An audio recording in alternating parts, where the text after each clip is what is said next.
Assalamualaikum warahmatullahi wabarakatuh. Saya Raffi Afnandi Azhar. NIM saya 212029. Kali ini saya akan mempresentasikan tentang metode SPK suara. Oke, di sini untuk abstrak dari metode SPK suara ini untuk menentukan keputusan yang mampu memecahkan masalah. Dibuatlah sebuah metode untuk mendukung keputusan tersebut yang dinamakan sistem pendukung atau SPK. Di dalam tugas paper ini, penulis hanya menganalisa metode yang digunakan di dalam jurnal dan melakukan perbandingan antara metode suara. Berdasarkan data tabel perhitungan di jurnal yang sedang dianalisa, dalam analisa perbandingan ini penulis menemukan perbedaan yang signifikan antara dua metode, yaitu metode suara dan elektre. Bobot yang sangat mempengaruhi nilai dan hasil keputusan atau prediksi sebuah data pengujian. Masalah yang sering terjadi pada hasil proses prediksi adalah pembobotan atribut, gejala yang kurang pasti nilai bobotnya, sehingga mempengaruhi hasil prediksi dan tingkat akurasi dari sebuah prediksi itu sendiri. Oke, kita langsung lanjut ke bagian heading 1, yaitu bagian pendahuluan.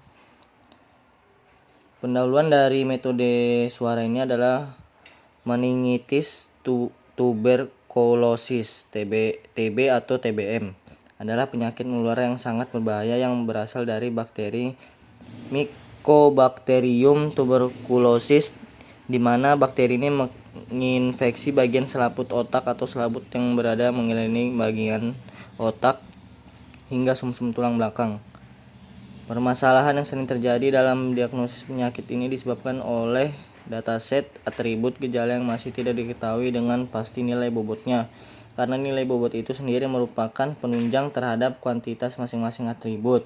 Dengan adanya bobot memperlihatkan fungsi kepentingan sebuah atribut kriteria, dan dalam proses diagnosis dilakukan teknik kultur, di mana teknik ini sering sekali tidak sensitif dalam tahapan diagnosis, sehingga sering sekali dilakukan pemeriksaan secara berulang dan menyebabkan hasil dan proses konfirmasi diagnosis penyakit ini memakan waktu yang cukup lama dan hasil. Untuk heading kedua, yaitu definisi metode suara, yaitu adalah Undang-Undang Dasar Indonesia telah mengamatkan tentang upaya mencerdaskan kehidupan bangsa.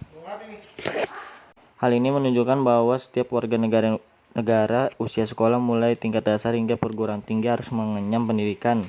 Kenyataan banyak warga negara usia sekolah tersebut yang tidak dapat mengenyam pendidikan lebih pendidikan tinggi. Banyak komentar yang disuarakan masyarakat tentang ketidakberdayaannya menyekolahkan anak karena terkendala biaya pendidikan. Untuk pembahasan studi kasus, yaitu sesuai di gambar 2.1 ini, yaitu start, pengumpulan data, identifikasi data, lebih dan data uji, processing data, nilai dataset, pembobotan dengan nilai terbobot, prediksi menggunakan nearest neighbor, hasil prediksi, evaluasi, dan N. Untuk metode suara, rumusnya kita pindah langsung ke Excel.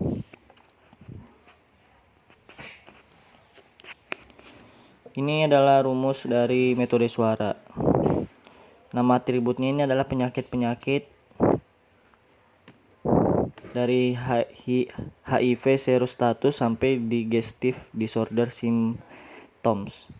Untuk nilai bobot awal dari semuanya ini 5, 5, 4, 4, 4, 4, 4, 4, 3, 2.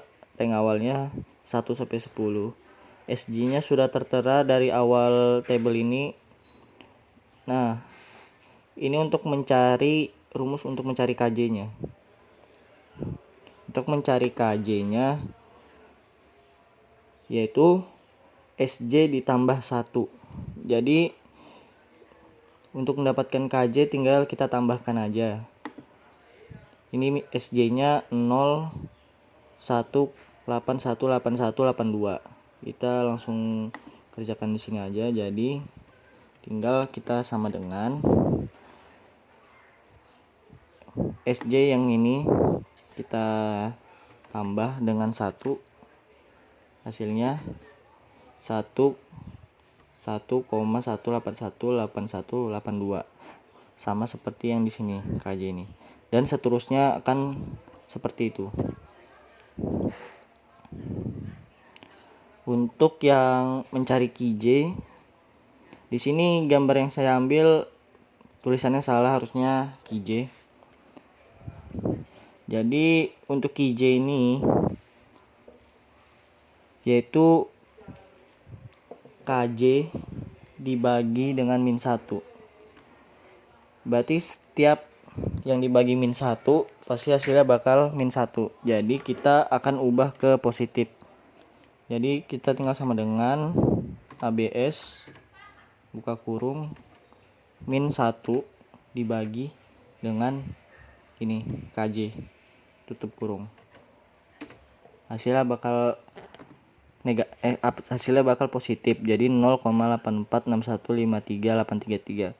Kalau seandainya kita tidak pakai ABS, hasilnya akan negatif, jadi min 1 dibagi dengan KJ, hasilnya akan jadi min. Oke, untuk yang selanjutnya ini untuk mencari yang QJ ini caranya sama semua dengan menggunakan ABS, min 1 dibagi dengan KJ.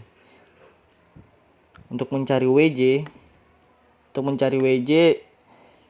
QJ dibagi dengan hasil dari semua QJ ini. Jadi untuk yang ini contohnya,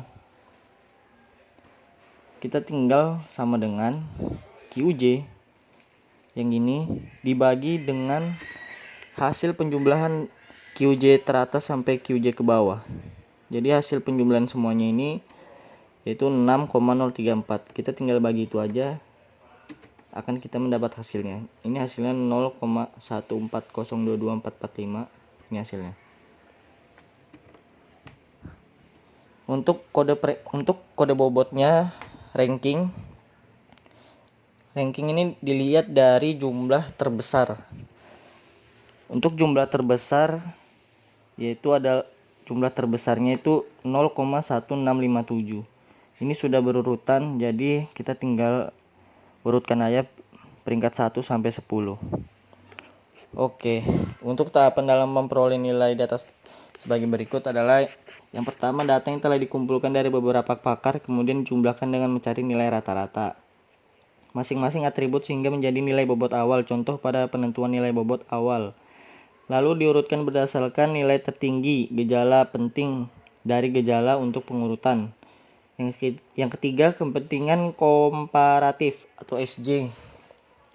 Nilai kepentingan komparatif tahapan awal tidak memiliki nilai karena tahapan tersebut tidak memiliki pasangan. Jadi untuk SJ dia sudah tertera dari tabelnya langsung. Jadi kita tinggal untuk mencari ke KJ, QJ, dan WJ. Oke, mungkin segitu saja penjelasan dari presentasi saya. Kurang lebihnya mohon maaf. Assalamualaikum warahmatullahi wabarakatuh.